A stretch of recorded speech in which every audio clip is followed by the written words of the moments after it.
Sveiki bičiuliai, čia Paulius iš Lemon Hook ir Simonas iš Rocket Science Baltics. Kartu kuriame Jau tie marketingistai podcastą, kuriame kalbiname talentingiausius marketingistus, verslo lyderius bei kitus ekspertus ir kartu dalinamės karščiausiamis kampanijomis bei kitomis aktualijomis. Kviečiu prenumeruoti mūsų podcastą ir pirmiems sužinoti naujausius marketingo patarimus, kurie prisidės ir prie tavo verslo sėkmės internete. Sveiki žiūrovai ir klausytojai. Šio epizodo rėmėjai yra mūsų su Paulium agentūros skaitinio marketingo Lemon Hook ir Rocket Science Baltics. O mūsų svečias šiandien yra Radvilas Šeputis. Radvilas yra L-komercijos verslų konsultantas ir agentūros Evolveri bendrasavininkas. Radvilo pranešimus galite išgirsti Limoje ir Login konferencijose. Sveikas Radvilai. Labas. Labas Pauliau. Sveikas Simonai, sveikas Radvilai. Labas. Radvilai, kas yra sunkiausia matuojant kliento kelionę ir viso gyvenimo vertę skaitmeninėje erdvėje? Taip paprastai tariant, tai turbūt duomenų tikslumas yra svarbiausia ir sunkiausia dalis matuojant vartotojo kelionę, nes visi kartoja, kad skaitmeniniam marketinge iš tikrųjų tas pokytis yra pastovus, visi mes gyvenam pokytyje, ne? Tai visiškai tas pats yra ir su duomenų trekinimu. Jeigu neklystu, daugmaž prieš porą savaičių išėjo toks ganėtinai liūdnas visiems duomenų fanam update'as, tai yra Google'as iš esmės buvo įstumtas į kampą ir dabar bet kokios idėjos, kurios buvo susijusios su tuo, kad naršyklės gali trekinti vartotojo kelionės vietoj to, kad tai darytų per kokius pats Google'as, ar ne? Nu, tai tas pokytis, kurį mes išgyvenam, realiai yra dabar mirusios, bent jau kuriam laikui. Tai reiškia, Jungtinės karalystės vedini ir prisijungiant ir Europos Sąjungai, iš esmės mes gyvenam dabar tokioje stadijoje, kur nebereikia dėti vilčių, tai kad naršyklės galės atlikti šitą vaidmenį.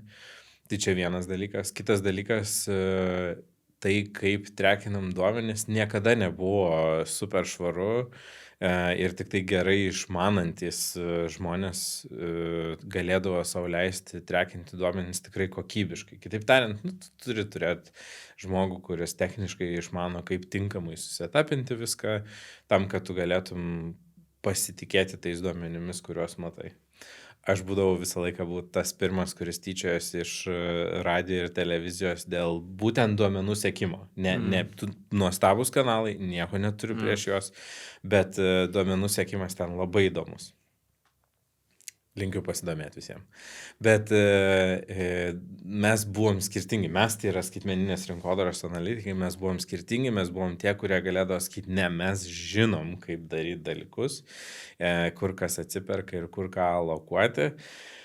Aš pastaruoju metu vis mažiau šitą retoriką naudoju, nes dabar esam tokioje stadijoje, kur tiek pats Google'as modeliuoja dalykus daug labiau, nebėra, kad tai yra tikri duomenys, tai yra mašininio mokymosi pasekmė. Mums patiems vis dar reikia dar dabar jau geresnių specialistų tam, kad susisetapint trekinimą tinkamai. Ir realiai vartotojo kelionėse šitas procesas, jisai iš esmės darosi dar sudėtingesnis. Tai aš važiuodamas pas jūs galvojau, ar aš noriu būti savo rolėje ir visą laiką sakyti, kad viskas yra blogai, ar atsinešt kažkokio tai pozityvumo į jūsų podcastą.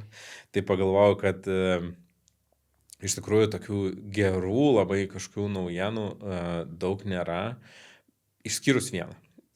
Jeigu mes kada nors sakydavom, kad kompanijos, kurios trekina duomenis kokybiškai, turi realiai konkurencinį pranašumą, tai šitas yra dar labiau tiesa dabar.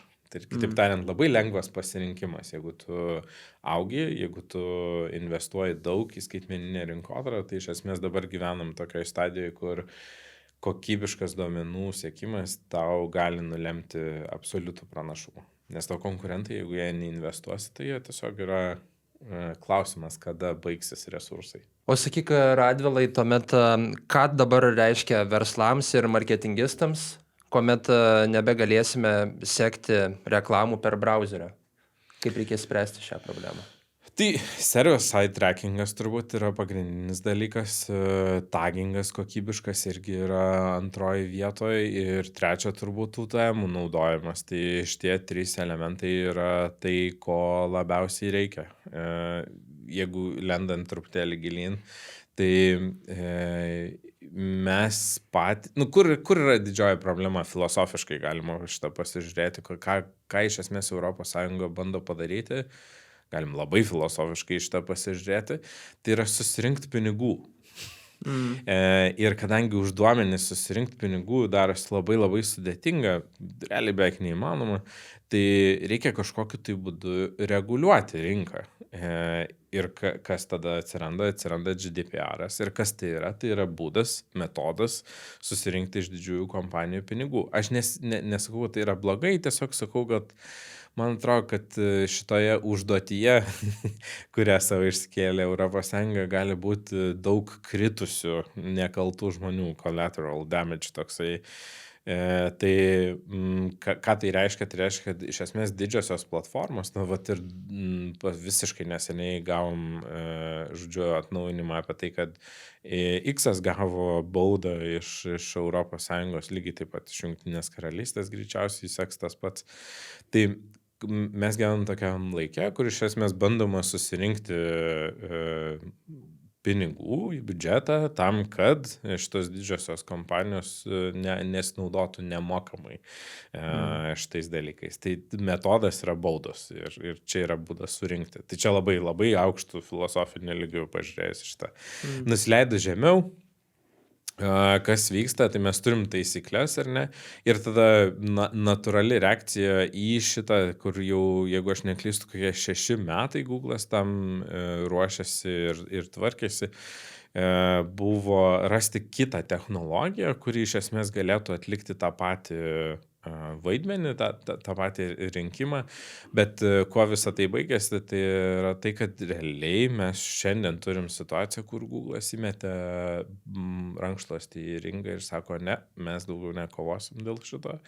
Ir aš galiu įtarti, dėl ko taip yra elgiamasi. Tai viena, tai yra, aš manau, kad rinka kažkiek reaguosi tai ir sakys, ne, mums taip netinka, mes norim žinot, kur mes leidžiam pinigus.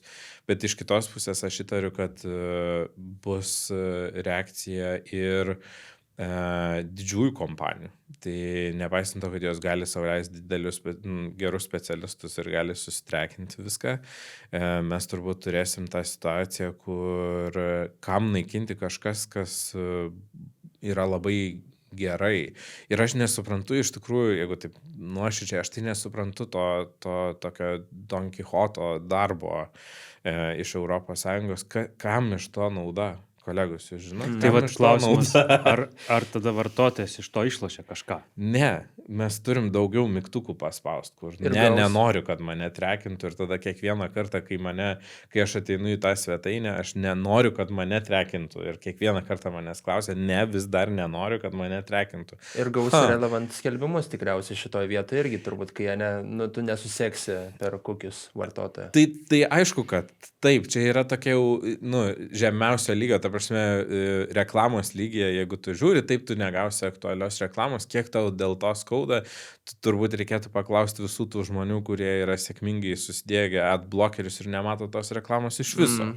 Ir tada reikėtų, aš esu net rašęs apie tai, tada reikėtų pasikalbėti dar su tai žmonėm, kurie apskritai turi išsivystę įgūdį nebematyti reklamos, ta prasme. Tai jeigu mes atmetam visus šitos žmonės, kurie yra šitose dviejose grupėse, ta dalis žmonių, kurie mato reklamą, iš tikrųjų, jinai, tokia nėra didelė, kaip mes norėtume.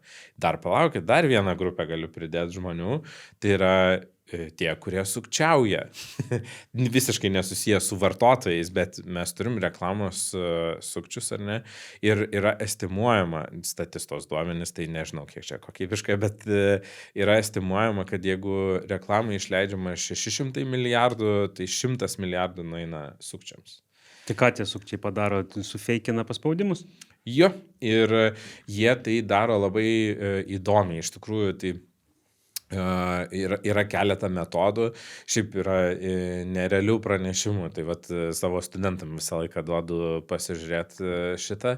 Yra ištisos kompanijos, kurios kovoja prieš tai, bet yra nerealių pranešimų apie tai, kaip tai padaryti ir kaip tai yra nerealus verslas. Neskatinu nieko šito daryti, bet realiai tai jeigu vogt mašinas, tai tu turi labai daug realių ir apčiopiamų rizikų, tai tuo tarpu committing ad fraudą, tai yra beveik nulis rizikų ir maksimali grąža, nes skeilas yra masyvus ir realiai, ką tu turi turėti, tai tu turi turėti botų tinklą, jį galima, kaip beskambėtų žiauriai, jį galima išsinuomot.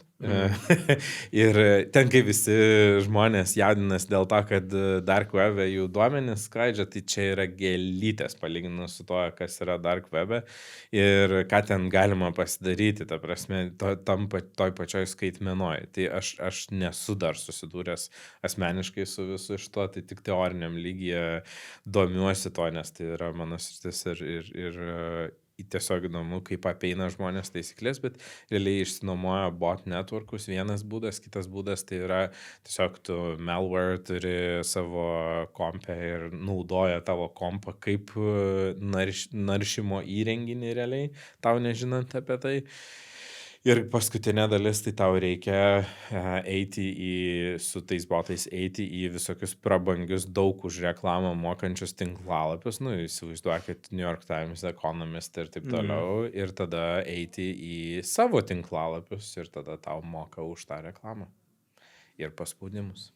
Ir iki tokio lygio, kad kai mes kalbam apie dirbtinį intelektą, tai mes dabar jau turim bots, kurie gali naršyti mūsų tinklalapį, imituodami žmogaus elgesį. Kitaip tariant, ne visi, čia naujausios technologijos yra, bet tai reiškia, kad jeigu anksčiau pelytė tiesiog stovėdavo vienoje vietoje ir nejudėdavo absoliučiai, tai antra stadija būdavo pelytė judėdavo tokiu juokingu W formos patternų per ekraną ir dabar mes jau galim matyti, kaip pelytė važinėja tarp mygtukų ir brauzina ir scrollina ir viską daro, tai čia yra dar kitas topikas.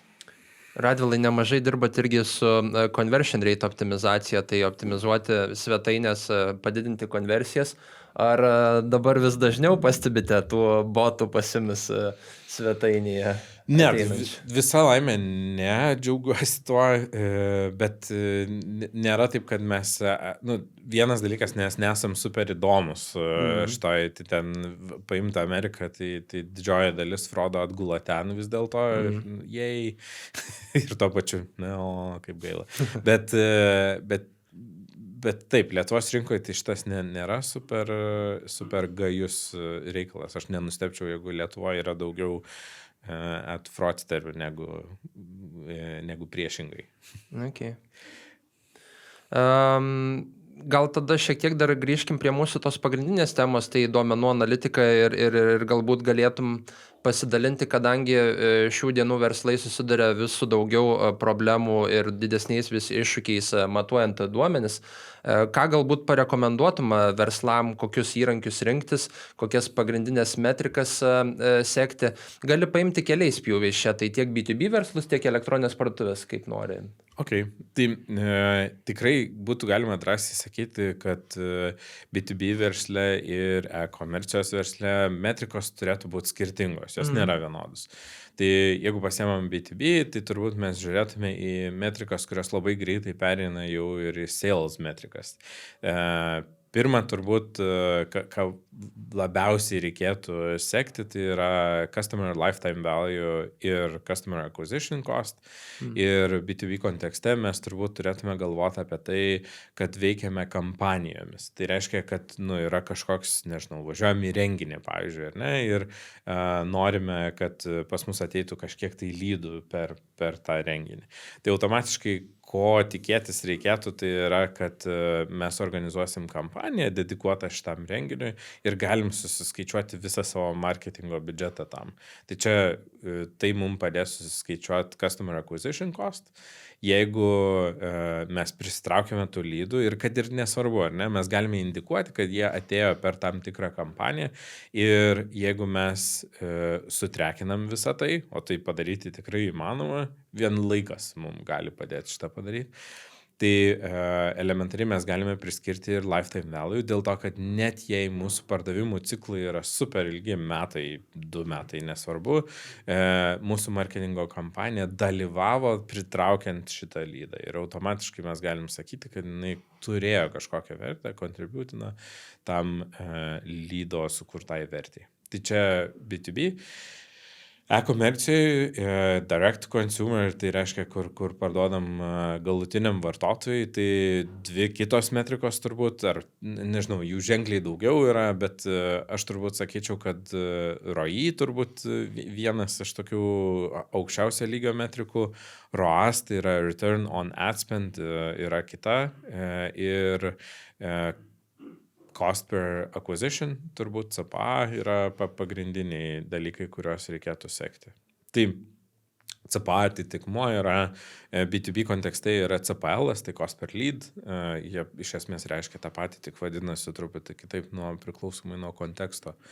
Tai čia būtų tie dalykai, kuriuos reikėtų trekinti. Dar jeigu leisite, aš nukrypsiu truputėlį, tai yra kitos metrikos, kurios žiauriai padeda verslams vertinant savo rinkodarinės kampanijas, ypač e-komercijai, ir man atrodo, kad tiek vadovai, tiek specialistai dažnai pamiršta šitą. Ir šiaip mes irgi dar filosofiškai galim padiskutuoti. Digital marketingas, mano nuomonė, turi 2 tikslus. Tai yra pristraukti kokybišką srautą į svetainę ir kitas tai yra padaryti, kad toje svetainėje atėję vartotojai konvertuotų. Ir aš interpretuoju šitos 2 tikslus kaip atskirus tikslus. Tai nežinau, galim pažaisti žaidimą. Jeigu aš būčiau pasaulio valdovas ir padaryčiau taip, kad iš reklamos ateinantis srautas, jisai galėtų daryti tik tai vieną iš 2 dalykų. Tai jisai galėtų būti arba kokybiškas srautas, arba parduot. Ką jūs pasirinktumėt? Nu, Simonai, ką tu pasirinktum? Tai parduoti, aišku, tai gyventi reikia iš kažko. Bet tada srauto neateis. Tai kas- tu jį kas tas- išsiparduosi, išsekins ir nebebus nauja šviežia Tai srauto. tas srautas tik tai serverio resursus naudoja, elektrą. Šiaip iš tikrųjų aš irgi turbūt rinkčiausi kaip Simonas, nes tada tu generuoji tos recurring salesus, tai jau turi customer base, tai tiesiog stengiasi juos išlaikyti, deliverint gerą produktą ir juos vis gražinti, kad vėl atlikinėtų pirkimą. Ok. Tai du šito klausimo niuansai. Vienas, aš nesakiau, kad kokybiško srauto vartotojai nepirks. Tai pirks, tik tai savaime, aišku, netokiu dažniu, kaip lankytojai, kur kaip aš pasaulio vadovas padariau, kad pirktų tik tai. Ok, tai jūsų conversion rate'as vienu atveju yra 100%, kitu atveju yra keletą procentų, daug dievė. Bet kur problema yra su šita logika? Kiek žmonės būtų pasirengę mokėti už srautą, kuris absoliučiai konvertuoja? Daug. Turbūt maksimumą. Sutinkat? Faktas. Tai ką tai reiškia? Kurioje vietoje tu nustotum mokėti? Tada, kada jau esi arti maržos, tada, kada jau perlipai maržą, kada tu nustoji mokėti ir kas iš to gauna didžiausią privalumą? Įvedė aukciono principą, ne? Taip. Bet tai, nes tu nesi vienintelis, kuris nori šitos srauto. Tai aš tai mano logika yra tokia, kad šitam pasaulyje aš visada rinkčiausi kokybišką srautą. Nes tikėtis, kad tai atneša daugiau vertės, negu kad tik perkantis srautas, man yra pasaulis, kuriame aš norėčiau gyventi. Nes marketingai tikrai yra daug tikėjimo. Tu turi pasitikėti duomenimis, tikėti ir pasitikėti duomenimis. Tu turi tikėti ir pasitikėti platformomis, tu turi patikėti ir pasitikėti algoritmais. Daug yra tikėjimo tame. Tai automatiškai tikėjimas, kad kokybiškas srautas iš tikrųjų ir konvertuoja ir tavo gebėjimas jo atsivesti daugiau, mano nuomonė yra reikšmingesnis įgūdis negu įgūdis gebėjimas atvesti konvertuojantį srautą, nes jo automatiškai yra mažiau ir jis yra brangesnis ir dažniausiai gerokai brangesnis negu kokybiško srauto atvedimas. Nu, čia gal dar laiko faktorius atsiranda, kad žmogus nekonvertuoja dažniausiai per vieną vizitą, ne? Taip. Tai vis tiek jam reikės priklausomai nuo tos prekės ar paslaugos ir nuo savaitės ar iki net kelių mėnesių ar dar daugiau. Taip. Dažnai dirbant su klientais mes irgi susiduriam duomenų analitikoje susiekimus keliais pjūviais. Tai sunku yra pamatuoti lokalius pardavimus, tai jeigu ten, nežinau, juvelyrikos parduotuvė pardavinėja online, bet taip pat turi ir salonėlį Akropolį kokiam, žinai.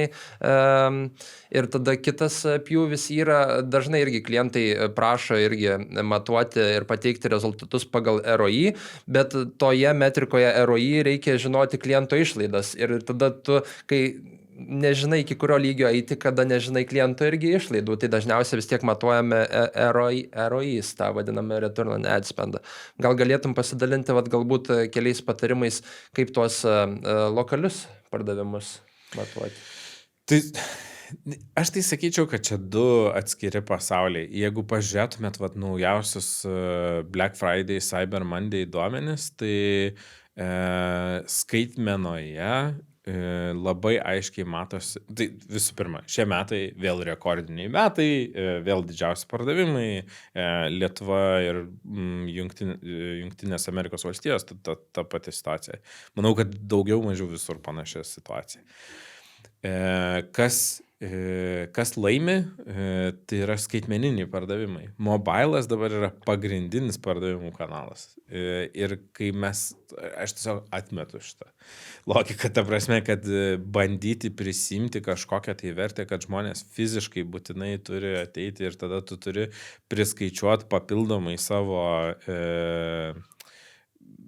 gražą iš tų fiziškai ateinančių vartotojų, man atrodo, tiesiog per sudėtingas procesas, kur šitie patys resursai gali būti išleisti daug kokybiškiau kitose sritise. Ir čia vėl mes grįžtam prie to paties kokybiško srauto ir pardavimų logikos. Tai, paprašyti paskaičiuoti galima, bet ar iš to kažkokios didžiulės naudos bus? Aš tai sakyčiau elementariai paimti ir sakyti, žiūrėkit, mes jums atvedėm 100 žmonių, kurie domėjosi, kur yra jūsų parduotuvė. Ir mes galim daryti prielaidą, kad, nežinau, pagal paternus elementariai galima matyti, kiek žmonių iš tikrųjų ten pasirodė. Tai jeigu reklama yra išrodoma, spaudžiama ir pritraukia srautą, tai automatiškai galima daryti prielaidą, kad žmonės elgsis taip, kad jie eis ten. Nes nėra prasmės ieškoti kažkokio adreso, jeigu tu negalvoji, kad tu nori ten nueiti. Arba būtent išsiaiškini, kad tu nenori ten eiti, nes tau nepakeliui. Nepadėjau šitą vietą. Neatsakėjau vis tiek. Bet aš suprantu tave, tai tokiais atvejais tuomet, kada gauni kažkokį marketingo biudžetą, marketinginiam kampanijom ir vienas yra online, kitas galbūt lokaliam offline, tai tuos tada atskirti realiai nuo online, tada nesumesti bendro biudžeto, kad ir tada automatiškai sumažina mūsų pasiektus rezultatus online, jeigu mes sumetam su offline. Absoliučiai, tik tai tada klausimas, kokio mes to rezultato siekiam. Tai aš dar sėkiai sakau, man atrodo, kad, ir čia galim grįžti prie metrikų klausimo, ar ne, e-commerce, kokios tos metrikos yra, į kurias reikėtų atkreipti dėmesį. Tai jeigu mes pasirenkam vien pardavimus kaip savo pagrindinį tikslą ir daugiau mes nieko nesiekiam, mes labai neįtikėtinai save suribojam. Ir ką reikėtų galvoti, ar ne, tai pasiemus visą spektrą metrikų, kurias mes galim sekti, tai mes norim ką sekti? Norim CPC sekti, ar ne? Ir jeigu mes leidžiam kampanijas ir sekam CPC, tai spėkit, ką mes gausim. Cost per click, gausim klikus. Jeigu mes pirksim CPM, cost per milę, ko mes perkam? Impressions. Ką mes gausim? Impressions. Jeigu mes turim kažkokį tai būdą nusistatinėti CPA, nusistatom CPA ir tada mokam už leadą ar už vartotoją, už pardavimą. Super. Jeigu galim pasikelti dar aukštesnį lygį ir turim revenue share modelį, super, gausim revenue, bet visom kitom situacijom iš esmės nėra prasmės bandyti išlaužti kažko tai, ko tu negali iš tos platformos. Taip, tu turėsi pardavimų, Taip tu gausi tą rezultatą, kurio nori klientas, bet būkim teisingi. Mes perkam ne šitos dalykus, čia yra pasiekmė. Ir jeigu mes turim neįtikėtinai puikų kūrybinį sprendimą kokį nors, tai klausimas, už ką verta mokėti. Jeigu mes matom, kad šitas kūrybinis sprendimas super gerai veikia, tai gal geriau mokėti už impresijas ir pasiekti masyvę auditoriją tam, kad iš tikrųjų išsitestuoti scale šitos kampanijos. Gal priešingai, gal mes turim labai prastą kreatyvą, kuris veikia tik tai tiem žmonėm, kurie jau puikiai žino prekės ženklą, kurie yra pasiruošę, norintys, karšti, tai gal tada tiesiog verta susilimituoti ir taikytis tik tai į CPA. Tai tų metrikų tikrai yra daugiau ne viena ir verta pagalvoti, kur nueiti. Tai kaip tu sprendi tą problemą ar klausimą, kad kiekvienas kanalas rezultatus savo nori pritraukti, ne? Meta savo, Google savo, TikTokas savo, tai kur tada juos pasižiūrėti? Tai įsivaizduojat, koks būtų gražus pasaulis, jeigu tiesa būtų, kur visi tie kanalai savo prisiema vertę ir tiek daug pardavimų būtų. Tai atsakymas turbūt yra irgi netoks paprastas, tai yra duomenų agregavimas ir nu, taip jeigu labai nuoširdžiai kalbant, tai turbūt mes kalbam apie data lake'us, apie tai, kad duomenis reikėtų kelti į kitą lygį, juos analizuoti, valyti ir tada jau galim gauti kokybišką atsakymą. Jeigu paprasčiau žiūrėti visą šitą, kas šiaip nėra paprasta, mano nuomonė, absoliučiai, tai yra, galvojant apie atribucijos modelius, ar ne, tai mes galim galvoti apie tai, kad, 3 kanalai dalyvavo pardavime ir mums reikia paskirstyti jiem vertę. Tai Google šiuo metu ją bando paskirstyti naudodamas mašinų mokymasi ir tai vadinasi Data Attribution modelis. Ir jis paskirsto ją pagal vartotojų prieš tai buvusi ir prognozuojama elgesį. Kitaip tariant, net ir įrenginius gali numatyti, kurie geriau veiks, kurie mažiau gerai veiks, lygiai taip pat su kanalais, ar ne? Tai nėra, kad vientisa ta procentinė išraiška yra fiksuotai kažkam priskiriama. Reikėtų turėti omeny, kad čia yra Google produktas. Tai nežinau, kiek kartų esu matęs, kad Google savo nori prisiskirti didesnę vertę ir tu nuoširdžiai negali to priimti už gryną pinigą. Bet tarkim, ar ne? Tai čia viena iš alternatyvų, kurią turim, tai yra paprasčiausiu būdu pasitikėti Google taip, kaip jisai duomenis naudodamas priskiria tas vertes. Paskelkime į kitą lygį, kitam lygyje tarp duomenų šitų leikų ir šito, tai galima agreguotai šitos duomenis atvaizduoti Lookerį, Tableau ar supermetrikusuose ar dar kažkokiose platformose ir įrankiuose, kurie padeda suskaičiuoti potencialiai, kaip tai veikia. Yra galimybė išdalinti šitas vertes per kanalus ir tam tikrą prasme bandyti padaryti, sudėti svorius tam tikrose kampanijose ir tada apie jas reflektuoti ir bandyti jas pristaikyti sekančioms kampanijoms. Tai čia labai intensyvus darbui metodas, bet jis yra realus, kai ir tada jau paskutinis lygis turbūt būtų, ir savaime aišku mes kalbam apie tai, kad būtina turėti server-side trackingą, nes niekaip kitaip neišeis. Bet visa tai yra tokiam spėjimų lygyje, tik tai tie spėjimai jie yra kokybiški. Įsivaizduokit, kad jūs įsileidžia į arklides apžiūrėti visus arklius prieš lenktynės, pasikalbėti su visais jojikais ir pateikė duomenų apie tai, kaip jiems sekėsi pastaruosios 10 lenktynių ir jūs matot jų emocinės būsenas ir taip toliau. Tai kaip ir jūs negalite tiksliai pasakyti, kuris iš jų laimės, bet turit pakankamai duomenų tam, kad nuspėti bent jau top 3 ganėtinai lengvai. Tai čia daugmaž tokia situacija ir analogija. Nėra absoliutu, bet ganėtinai kokybiškai. O tai jau Lietuvos įmonės įsisavino server-side trackinimą ar dar nepradėjo? tas įsisavino, tai reikėtų pasidalinti mum Lietuvos įmonės į segmentus. Tai jeigu mes kalbam apie smulkės įmonės, tai nemanau, kad verta kalbėti apie tai.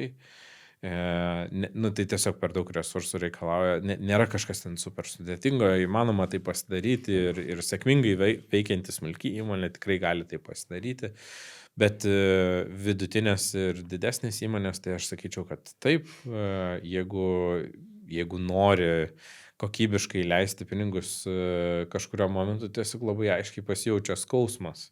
Nes tu kalbėsi su savo agentūra ar su savo specialistais ir jie tau sako, aš nežinau. Tiesiog mes nematom duomenų. Ir šitas laikotarpis, šiaip man tai labai skaudus yra nuoširdžiai. Aš labai galvoju apie tai, kad mes išlipsim iš to. Ir aš manau, kad visuose kanaluose šitas yra. Tai yra, nėra tai vien reklamos, performanso kanaluose aktualus klausimas. Lygiai tas pats su SEO, lygiai tas pats su srautu iš... Tas pats pašto rinkodara absoliučiai, bet lygiai tas pats ir su dirbtinio intelekto srautu ateinančiu. Jisai nebūtinai gali ir visada yra kokybiškai trekinamas. Jie, aišku, deda dabar pastangas į tai, kad būtų, bet nėra tobula. Ir tai skauda. Ir iš tikrųjų skauda, tai mes patys savo šitą pasidarėm, aš kaip ir nuo ko pradėjau. Tai kad mes šaukiam visiems į veidą, kad mes tai žinom, kaip viską daryti ir kad žinom dėl to, kad duomenis turim ir galim kokybiškai priimti sprendimus. Bet dabar išgyvenam tokį laikotarpį, kur šitas yra mažiau tikslų. Dažnai su klientais irgi susiduriam toj vietoj, kad tu tada stumdaisi pirmin ir atgal, tai kur tas pardavimas atėjo, ar iš Facebook'o, ar iš Google'o, ar TikTok'as, pas mane backend'e rodo tiek pardavimų, pas mumis tiek. Paminėjai irgi atribucijos modelį, tą Google populiariausią, tai data driven, kuris pasiskaičiuoja tos svorius ir padalina. Ar yra dar prasmės kalbėti apie kitus atribucijos modelius, ar jau juos kasam į duobę ir pamirštam? Taip, pats Google'as indikuoja daugmaž du tuos modelius kaip pagrindinius. Yra jų ten 6 ir galima prisigalvoti ir dar daugiau, bet man atrodo, kai technologija... manau, kad mes judam į tą pasaulį, kur atribucijos nebeskaičiuos niekas atskirai. Tai reiškia, kad greičiausiai turim pakankamai galios, kad skaičiuoti iš tikrųjų iš duomenų, kaip šitiem kanalam sekasi. Ir žiūrėti conversion paths, į tai, kaip mūsų vartotojai konvertuoja, turbūt yra geresnė užduotis ir kokybiškiau visą tai veiks, negu kad bandyti priskirti kažkuriam tai kanalui. Aš turiu žiauriai keistų atvejų, kur mes esam, pavyzdžiui, pasirinkę vienam iš projektų priskirti vertės 45 dienas, nepaisant to, kas vyko po to, reklamos kanalui. Dėl to, kad jisai mums yra neįtikėtinai svarbus, mes galim drąsiai, tai yra ilgo ciklo pirkimo e-komercijos projektas, mes galim drąsiai žinoti, kad nes esame eksperimentavę, kokią reikšmę turi šitas reklamos kanalas šitam verslui ir automatiškai mes esam linkę visus kitus kanalus nuvertinti. Ir tai yra sąmoningas mūsų sprendimas. Tai keista gali atrodyti, bet tai leidžia mums labai aiškiai pagrįsti reklamos vertę. Tai aš ir norėjau čia tavęs paklausti apie reklamos langą. Tai tada Analytics'as turbūt laikys 30 dienų standartiškai, ne, ten, o Facebook'e gali būti ir savaitė, ir tada tu lyginsi duomenis, tada lyginsi bananus su apelsinais, ne? Abudu vaisiai. Galima palyginti, nėra, kad neįmanoma, abudu turi žievę. Ir taip toliau, tai egzotiniai mūsų kraštuose. Tai yra ką lyginti, bet aš suprantu, apie ką tu. Nėra... Viena iš tendencijų tai yra per didelis svoris suteikiamas platformos duomenim. Manau, kad šitas gaju yra labai stipriai. Tai aš ką galvočiau, tai yra tu gali nusiimti temperatūrą ir pasižiūrėti, kada platforma, taip ta pati Meta, iš tikrųjų padaro pardavimą. sutiksite, ne, kad galima pasižiūrėti duomenis ir matyti, kada Meta iš tikrųjų paėmė ir padarė pardavimą, be kažkokių dviejonių. Pažiūrį vartotojo elgesį ir matosi, kad va čia buvo pardavimas, čia nebuvo, kad vartotojas jau 8 kartus buvo pas mus svetainiai ir Meta buvo paskutinė, kuri prisilietė. Realiai tu gali pasižiūrėti vartotojo kelionės, kurios atrodo kaip vartotojo kelionės. Naršymo, daug judesio per visą svetainę ir matos, kaip priema sprendimus ir galiausiai štai mes turim pardavimą. Ok. Tai jeigu mes susidėtume trackingą, kuris mums leistų atpažinti tokias keliones ir jas įsivertinti ir kaip dažnai jos pasitaiko, mes realiai galim atskleisti tos platformos tiesiogiai sugeneruojamą vertę. Aš nebūtinai sakau, kad tai yra last klikas, bet mes galim ganėtinai kokybiškai matyti šitą. Kas tada vyksta? Tai tu gali išimti iš šito kibirėlio, kurį Meta gviešisi savo, kad čia viską aš pardaviau. Jeigu tu žinai apie Metą, tai greičiausiai pardavimas bus priskirtas Metai. Jeigu esi ištaręs nors pavadinimą Facebookas, tai žodžiu, ką bandau pasakyti, daug ten yra netiesos. Ir tada, jeigu tu išsiemi tą jau žinai 100% tiesą, tai tu labai aiškiai supranti, kas lieka kibirėlė, ką galima atidalinti visom kitom platformom. Ir taip išsiemus tą galutinę tikrąją vertę iš visų, jeigu pardavimai yra absoliučiai mūsų ten pagrindinis tikslas ir mes nieką kitą nenorim žiūrėti, tai tu gali susidėti svorius kiekvienos platformos, kurią tu naudoji. Ar čia bus super geras sprendimas? Ne. Bet jeigu tu to labai nori, tai galima taip daryti. Dėl ko tai nebus super labai geras sprendimas, nes mes žinom jau daugelį metų, kad yra kanalų, kurie neveikia kaip pardavimo kanalai, bet yra būtini vartotojo kelionėse tam, kad kokybiškiau veiktų kiti kanalai. Viršutinio piltuvėlio tos vadinami kanalai, kur atvedas dar visiškai šaltas srautas. Taip. Ir iš tikrųjų ne tai, kad net nebūtinai šaltas srautas, iš tikrųjų į tos pačios top funnelio kampanijos jos turi tendenciją visai neblogai parduoti vien dėl to, kad prekės ženklas pasidaro matomesnis ir suaktyvina visas asociacijas, kurios yra žmogaus galvoje, visiškai kokybiškai, visiškai tinkamai. Nuoširdžiai, man top funnelio reklamos yra pačios įdomiausios reklamos, nes tu gali suprasti, kaip prekės ženklas bando prieiti prie naujų vartotojų arba suaktyvinti jau prekės ženklą apleidusius vartotojus. Ir šitas yra daug įdomiau, nes iš performanso adsų daug pasimokyti kažko yra labai sudėtinga. Tu gali žiūrėti, kokius psichologinius elementus naudoja prekių ženklai tam, kad paskatinti vartotojus, bet top funneliai iš tikrųjų atsiskleidžia kūrybiškumas, top funneliai iš tikrųjų atsiskleidžia gebėjimas prieiti ir gebėjimas suvokti savo vartotojus. O šita dalis yra pati svarbiausia, nes tam tikrą prasme tu kaip vartotojas gali matyti, ar tavim pasirūpins kaip klientų vien iš top funnelio iš tų reklamų. Tai top funnelį siunti žinomumo žinutės, ne? O jau piltuvėlio apačioj kalbė apie konversiją, kažkokias akcijas ir tą patį remarketingą, retargetingą. Ir jis iš pradžių veikia labai gerai prieš daug metų, bet ar dabar dar vis veikia ir ar veikia gerai? Jis veikia ir jis išgyvena tokias iteracijas. Iš tikrųjų, šią vasarą, praeitą vasarą buvo galima kalbėti apie tai, kad Meta kažką padarė, aš nesigilinau ką, Reelsų ir bendrai Instagramo reklamui ir ten jų net akcijų vertė biržose pakilo vien dėl to, kad reklamdaviai žiauriai gerus rezultatus patyrė ir tiesiog pradėjo investuoti daugiau į reklamą. Realiai jų gaunamos pajamos iš reklamos išaugo.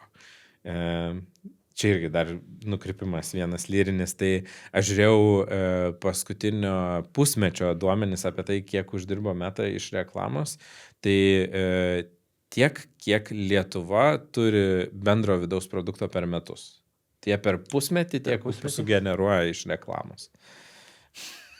Ir jie yra antra pagal dydį reklamos platforma, ne Google'as. Google'as yra pirmas, Google'as uždirba 2,5 karto daugiau. Tai vat Google Display Networkas nedideliam verslui turi prasmę iš viso? Absoliučiai taip. Tinkamai pateiktas, Ir labai aiškiai... Su automatic placements visais Tai paliktais. aišku, taip. Ne, bet esmė yra tame, kad vėl, ko mes siekiam. Nes jeigu mes norim atsivesti srauto, ar smulkus, nežinom, žiauriai geras tyrimas, aš jo negaliu pamiršti, 21 metų Google tyrimas, kuris vadinasi Messy Middle. Labai rekomenduoju, ypač smulkiem verslam. Ten yra tokia viena įžvalga. Google'as bandė išsiaiškinti, kokios euristikos vartotojams padeda greičiau priimti sprendimus. Kitaip tariant, ką reikėtų naudoti komunikacijoje, kokie oferiai turėtų būti tam, kad vartotojai greičiau priimtų sprendimą pirkti. Ir jie šitą darė labai įdomių metodų, galima paskilinti ten paskaitant, bet tai elementarius apklausos būdas, jie ten suskeniravo 310 000 duomenų taškų ir išgrynino šešias euristikas. Ir man jos visą laiką yra įstabu, kaip stipriai pakeičia vartotojų elgesį. Ir tos euristikos tokios ganėtinai suvokiamas. Social proofas, tos pačios žvaigždės ir žmonių atsiliepimai, tai yra authority bias, tai yra trečios šalis, kurios nesuinteresuotos sakyti, kad kažkas yra geri, sako, kad kažkas yra geri. Tai yra power of now, power of free, kažką nemokamai, kad duotume, kažką, kad dabar duotume, arba kaip sutrumpintume kelią iki vertės. Ir tada yra kategorijos euristikos, tai yra, kur mes leidžiam žmonėm lengvai išsirinkti kažką, supaprastinam informaciją. Apple šitą žiauriai gerai daro su iPhone'ais. Realiai 4 klausimus atsisakai. Aš nenoriu būti seksistas, bet moterim 5 klausimus reikia atsakyti tam, kad išsirinkti iPhone'ą. Nereikia žinoti visų techninių niuansų, realiai tu atsisakai iš tos klausimus ir žinai, ko tau reikia. Ir esmė yra tame, kad šitų euristikų panaudojimas drastiškai paveikia, kada žmonės priims sprendimą pirkti ar ne. Kas tada įvyksta? Mes, ką Google'as padaro, tai yra lygina 2 žinomus prekės ženklus su vartotojais. Ir pirmo pasirinkimas dominuoja, ar ne? Labai logiškai. Mes turim kategoriją, mes turim pirmą prekės ženklą, pirmas prekės ženklas pasirinkimas. Tada jie suteikia tas 6 savybės, 6 euristikas antram prekės ženklui ir apsiverčia absoliučiai pasirinkimą žmonių. Tai reiškia, jie pradeda rinktis antrą prekės ženklą. Tada Google'as nebūtų Google'as, jie paima ir sukuria kiekvieną iš tų kategorijų fikcinius prekės ženklus ir suteikia tas 6 kategorijas. Ir nėra taip, kad absoliučiai nušluoja tas fikcinis prekės ženklas tą pirmąjį prekės ženklą, bet kas yra nerealu, tai yra, kad labai daugelį kategorijų jisai visiškai tolygiai su tuo pirmoju prekės ženklu veikia. Kitaip tariant, tu padalini žmonės į 2 dalis. Vieni, kuriam yra tikrai svarbus prekės ženklas, kurie negali pirkti prekės ženklų, kurių nežino, ir kitus, kurie gali pirkti prekės ženklus, kurių nežino, su sąlyga, kad oferis yra labai geras. Tai šitas mane dabar, aš pasakoju jums šitą ir šrupuliukai per kūną. Tai klasikinis pozicionavimas prieš 70 metų pašiurptų išgirdęs tavo šitos žodžius. Taip. Ir apskritai brendo vertė. Bet žiūrėkit, būkim teisingi. Ta prasme, mes turim suvokti, kad taip mes galim gyventi vien gerais oferiais, bet yra toks niuansas kaip kad pricingas. Tai šitoj vietoj viena fiksuota dalis buvo kaina. Tai reiškia, žinomas prekės ženklas su savo oferiu, fiksuota kaina, ir nežinomas prekės ženklas su žiauriai geru oferiu, su ta pačia kaina. Ir tai jeigu mes tik pradedam galvoti ir norėti, kad norėtume turėti daugiau pricing power, turėti gebėjimą manipuliuoti kainomis labiau negu kad tik geri oferiai, tai automatiškai kas mums lieka? Mums lieka prekės ženklas, kurį mes galim naudoti. Tai mano žinutė, pozityvi, nors viena žinutė, yra ta, kad visi nauji prekių ženklai, visi smulkus verslai yra fikciniai. Jie neegzistuoja. Iki tol, kol neatsiranda vartotojai, kurie žino juos ir perka juos. Tai, kai tu sakai Google Display'us ar naudingas smulkiem verslam, absoliučiai su sąlyga, kad jie žino, ką dėti ten. Klausyk, paminėjai irgi, kad top of the funnel kampanijos jos padeda didinti prekinio ženklo žinomumo didinimą per kažkurį laiką.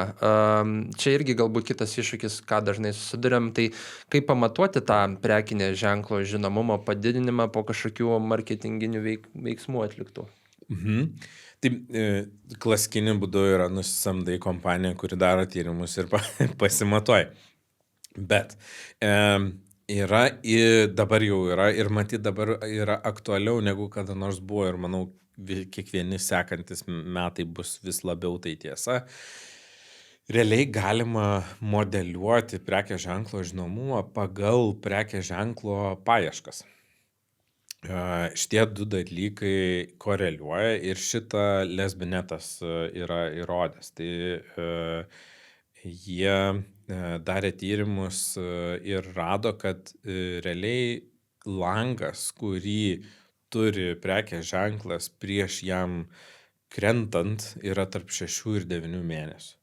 Ir šitą turi per keletą keisų įrodę. Ką tai reiškia? Tai reiškia, kad įsivaizduokit, jūs sekate, kaip labai ieškomas jūsų prekės ženklas ir jūs turit visą kategoriją. Nežinau, galim pasimti automobilius. Lesbinetas naudoja automobilius kaip pavyzdį. Ir tu gali matyti, kaip juda visų prekių ženklų tavo kategorijoje paieškų kiekis realiai. Ir gali susidėti svorius kažkokius ten, nežinau, įvykius kažkokius asmenius atsižvelgti. Ir tu matai, kaip krenta ir kyla vartotojų paieškos. Tu aišku, komunikuoji, darai įtaką vartotojams, kad vieni būtų labiau paieškomi, kiti mažiau paieškomi. Įdomi dalis, kad jie užsitrekino pardavimus šitų prekių ženklų ir jie mato, kaip tai yra 6-9 mėnesių langas šitoj kategorijoje. Kas labai logiškai yra, mes greitai nepriemam sprendimo pirkti automobilį. Bet ką dar jie padarė ne vienos kategorijos tyrimą ir mato tą patį. Tai yra, kad realiai prieš prekės ženklui ženkliai smunkant arba kylant į viršų, vartotojai pradeda jo labiau ieškoti arba mažiau ieškoti. Ir ta koreliacija, tas pasidalinimas paieškų, jisai tam tikrą prasme yra uždaras. Tai yra uždaras pyragas vienos kategorijos. Ir jeigu mes susitrekinam visą kategoriją, tai mes galim sakyti ir padaryti prielaidą, kurie prekių ženklai bus labiau paieškomi ir kurie bus sėkmingesni ateityje ir kurie bus mažiau paieškomi ir mažiau sėkmingi ateityje. Gali išpranašauti Taip. ateitį. O žiūrėk, kažkada Google išleido tą studiją Zero Moment of Truth, kad mes prieš pirkdami prekę pagūglinom. Tai ar dabar neįvyko tas, arba ar jau pastebi vartotojų elgsenui pasikeitimą, kad pačia GPT prieš pirkdami, ne, ar panaudoja kitą LLM? Taip. Ir įsivaizduok, jeigu aš tau sakyčiau, yra technologija, kuri tau žiauriai gali greitai susitentinti informaciją apie bet kurį sprendimą, kurį tu ketini priimti. Tai tu naudotumėsi ją ar ne? Tai natūralu, kad vartotojų elgesys yra toks, kuris naudojasi šitomis technologijomis. Gal irgi toks, nežinau, ar liūdnas, ar geras update'as yra tai, kad visiškai neseniai išėjo atnaujinimas, informacija buvo atnaujinta apie tai, kad Sam Altman puolė, susigriebė ir puolė dabar koncentruotis į kokybę pačio modelio, vietoj to, kad kurti reklamos sprendimus, su kuriais jau buvo pradėta eksperimentuoti. Šiaip žiauru, tai, ką jie buvo paleidę į rinką kaip eksperimentus, tai nebuvo gera ir gera patirtis vartotojų. Tai bus labai įdomu matyti, bet nemanau, kad čia sudėtinga įsivaizduoti, kad reklama bus dalis ChatGPT patirties. Problema buvo ta, kad reklamuojami dalykai buvo nesusijęs su pokalbiais, kuriuos apturėdavo vartotojai. Bet dabar šita iniciatyva yra atidėta tam, kad, kovoti su Google modeliu. O Google šiuo atveju nereikia išradinėti reklamos modelio. Jie yra jau 20 keli metai išradę ir kuris labai sėkmingai veikia. Tai dar vienas dalykas, kuris su GPT susijęs yra, tai kad vartotojų kiekis, apie kurį mes kalbam, yra truputį kitoks. Tai Google naudojasi 90, gal reikėtų sakyti, Google turi 90 kartų daugiau paieškų negu ChatGPT turi vienas dalykas, kitas dalykas, kur man tai žiauriai patiko stebėti rinką, kaip Google paieškų kiekis ten pirmą kartą per 10 metų pakrito žemiau 90%. Ir Search Engine Journal, man atrodo, paskelbė šitos duomenis ir ten visi skalambėjo dar mėnesį po to varpais, tik tai, kad nieks nepaminėjo, kad pakrito ir realiai per 2 savaitės iškilo vėl. Ir tada Google CEO duoda interviu ir sako, jo, nuo to momento, kai išėjo ChatGPT prieš 3 metus, paieškų Google kiekis išaugo. Tai miršta Google'as, nebenaudosimės Google'o. Bet gal čia įvyksta tas dalykas, kad tu dar sunkiau tada pamatuoti tą atribuciją, nes tu net nežinai, ar tas žmogus panaršė chatbotuose apie tai prieš ateidamas nusipirkti. Nes jis nebūtinai jisai paspaus. Ir galbūt, tarkim, e-komercijai galbūt tai mažiau aktualu, kai yra daug to trafiko, daug parodymų, daug paspaudimų, daug konversijų. Bet B2B versluose, kur sprendimą priimti yra sunku ir jau anksčiau, turbūt pirkimų vadybininkai darydavo gana didelį tyrimą vien prieš susisiekdami su ta įmonė, tai dabar šitie įrankiai po ranka gali labai stipriai įtakoti ir tai bus beveik neįmanoma pamatuoti. Nebent tu tiesiog įklausi kiekvieno pirkėjo ar potencialus kliento, ar tu, reiškia, konsultavaisi su chatbotais. Taip, sutinku. B2B visą laiką sunkiau, bet dėl to labiau ir apsimoka. Nes analitikas rodo, kad tavo atėjo ten iš ChatGPT ar iš Perplexity, bet jis rodo tik tai tą, kuris jau ten konkrečiai paspaudė nuorodą. O jeigu pasižiūri serverio logą, tai matai ten tų boto apsilankymo skaičių biškai kitokį, bet iš jo neįmanoma suprasti, ar jis atėjo ten paskreipinti, ar jis jau ten kažką daugiau. Tai manau, kad šitas irgi išsispręs ilgainiui. Ir manau, kad bus galima pradėti identifikuoti, kaip jie elgėsi mūsų tinklalapiuose dėl... Irgi visiškai neseniai, man atrodo, gal prieš porą dienų Amazonas padavė ChatGPT į teismą dėl to, kad GPT botai elgėsi kaip vartotojai. Ir tai netinkamai yra, negali jie imituoti. Ir Amazonas išmoko atpažinti. Taip. Tai automatiškai šitą technologiją kažkada kaip Formulėj 1 pradėsim važinėti su šitom mašinom irgi. Bičiuliai, mūsų laikas jau į pabaigą. Dar prieš judant į mūsų Blitz klausimyno rubriką, kur mūsų gerbiamas svečias nežinom paruoštų klausimų. Turiu dar vieną galbūt apibendrinant į tą klausimą tokį.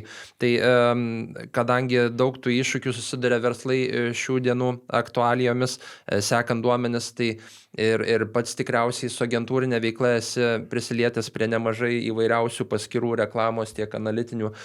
Gal galėtum pasidalinti patarimais verslui ir pasidalinti, kokios dažniausia matomos klaidos sekant duomenis ir ką galbūt reikėtų atkreipti dėmesis šių dienų, kad sekti duomenis tvarkingai.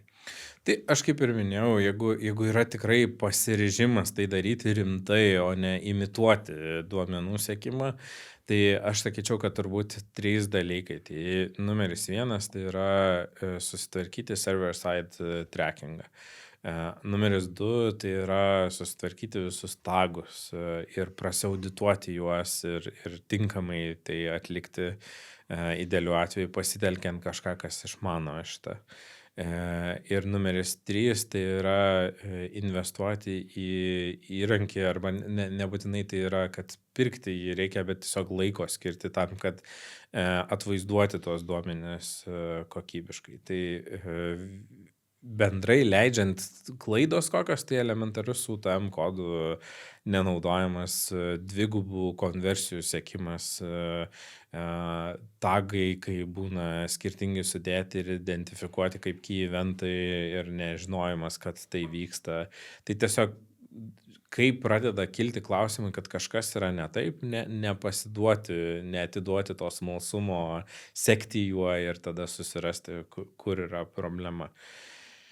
Tai ganėtinai greitai gali tapti sudėtinga, dėl to aš sakau, kad turbūt verta investuoti į žinias, bet nuoširdžiai aš nebandau pasakyti, kad čia mes būtinai turim suteikti šitas paslaugas.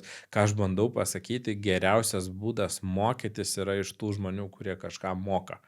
Ir šiuo atveju, kai kalbam apie verslą, kuris bando iš to uždirbti pinigų ir priimti geresnius sprendimus, tai yra investicija, kuri turi atsipirkti.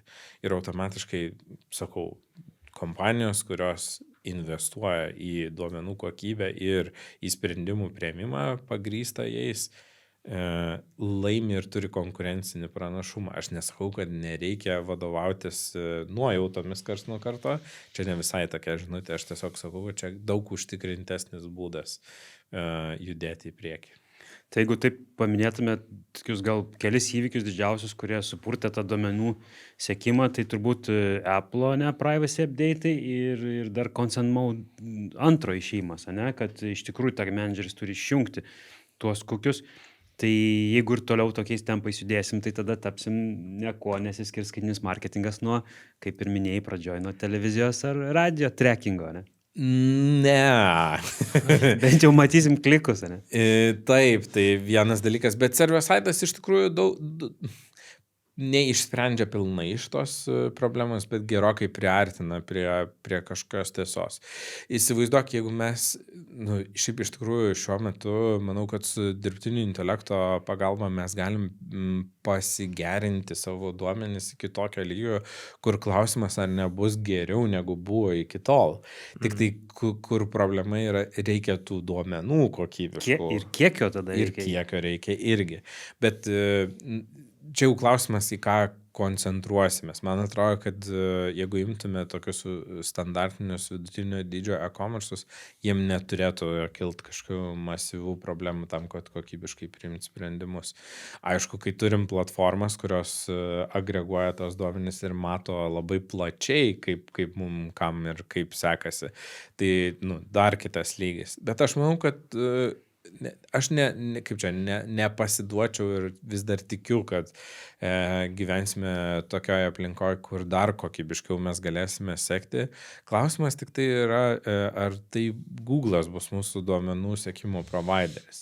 Man atrodo, kad gali vienas iš galimų ateities scenarijų yra tai, kad grįžime prie to, kad tuos duomenis turėsime turėti savo ir jais vadovautis. Tai jeigu pagalvotumėte apie tai, kas yra tas server-side trackingas, tai yra tiesiog mes kaip įmonės prisiemam atsakomybę už duomenis, kuriuos surenkam.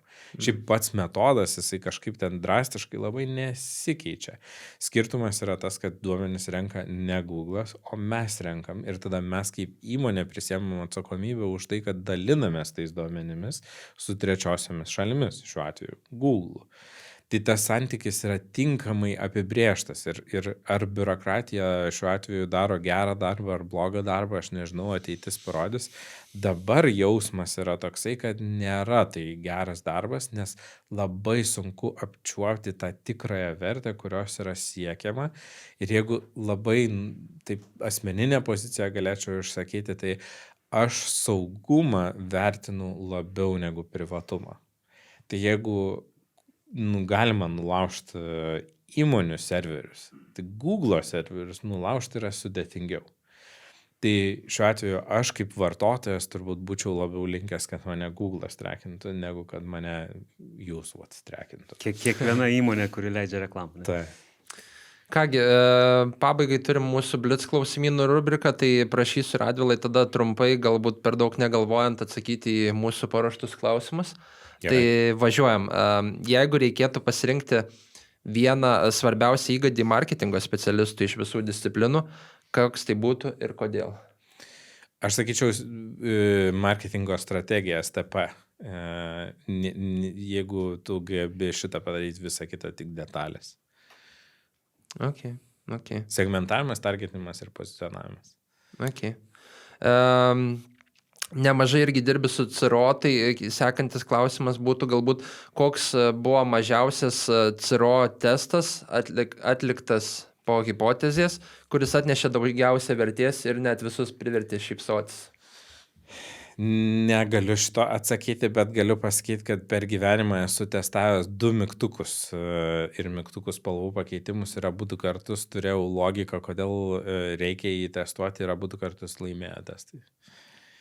Kitaip tariant, pats prasčiausias iš visų įmanomų testų, kokį tik tai galima sugalvoti, klasikinis blogo testo pavyzdys, iš tikrųjų gali suveikti, kai tam yra pagrindas. Tai vieną galiu pasidalinti, produkto puslapyje buvo dar 22 mėlyni elementai, kurie potencialiai gali būti vertinami kaip call to action. Ir main call to actionas buvo irgi mėlynas. Tai mes tiesiog padarėm, kad jisai išsiskirtų. Tai darykit mėlynas mygtukus. Jo, visada. Ok. Ir paskutinį klausimą, tada iš tikrųjų šitą ištraukiau iš tavo paties LinkedIno prieš metus laiko, tai patikrinsim to pačiu ir tavo atmintį. Į kokius mokymus seminarus susirenka tik beveik vien skliausteliuose vyrai? Taip, tai šitas klausimas buvo užduotas su labai tokia aiškia potekste, nes aš daug labai mokymų vedu ir mano auditorija yra tarp 95 ir 98% moteris. Ir man buvo įdomu, kur tiesiog hebra galima rasti, nes aš nežinau. Tai man atrodo vienas atsakymų buvo darbo sauga. Ir kažkas, tokios techninės gilios specialybės, kad ten, žodžiu, dalyvauja pagrindę vyrai. Man atrodo, gal su serverių priežiūro IT kažkas irgi buvo kažkas tokio. Tai neatsimenu taip gerai. Tai ką, linkim Radvilui artėjančių švenčių progą, kuo daugiau studentų užkrėsti skaitminiu marketingu ir siekti puikiausių rezultatų, ne, klientam iš viso pasaulio, ne tik Lietuvos. Taip, ačiū labai, jums irgi sėkmės. Ir mums dar antrą reikės padaryti epizodą, nes nespėjom šiandien apie CRO pakalbėti ir visą UX, UI optimizavimą. Tai tikiuosi pasimatysim dar ir sekantį. Ačiū. Mielai. Ačiū, kad pakvietėt. Ačiū, kad iki galo išklausai dar vieną jau tie marketingistai epizodą. Viliuosi, jog pavyko išmokti kažką naujo ir su nekantrumu laukite išbandyti ir pritaikyti savo versle. O dar visai prieš pabėgant, kviečiu prenumeruoti mūsų kanalą, spausti patinka ir aktyviai dalintis savo mintimis komentarų skiltyje, bei taip prisidėti prie didžiausios marketingistų bendruomenės kūrimo Lietuvoje.